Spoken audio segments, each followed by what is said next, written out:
Given a population where the mean equals to 50 and the standard deviation equals to 20, which x value corresponds to z equals to positive 1.25? Is it A, 51.25, B, 70.25, C, 75, or D, 175?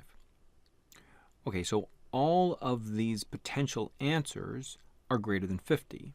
So they all go with positive z-scores. So we can't eliminate any one of them right off the bat.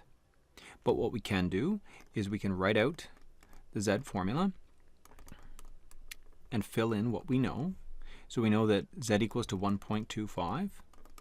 We don't know what x is, but we know we're going to subtract a mean of 50, and we're going to divide by a standard deviation of 20.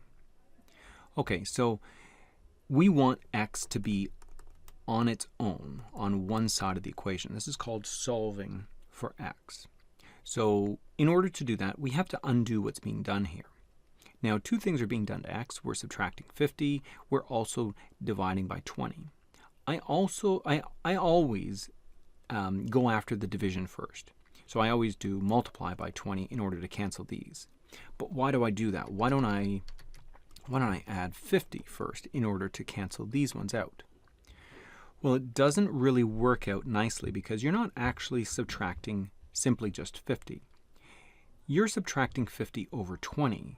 So it gets a little bit complicated and a little bit messy if you try and deal with breaking up this term first. Think of this as being one term. It's not a good idea to tackle this first. If you have a denominator, so if you're dividing by some value, if you're dividing this whole term by some value, go after that first. It's going to be a lot easier to work out mathematically. These ones cancel, and I'm left with 20 times 1.25 on this side. That is what? That is 25 equals to x minus 50. Now I can add 50 to this side and add 50 to this side. This will cancel out over on this side, and I'm left with 75 equals to x, or another way of saying that is x equals to 75. So my answer is C.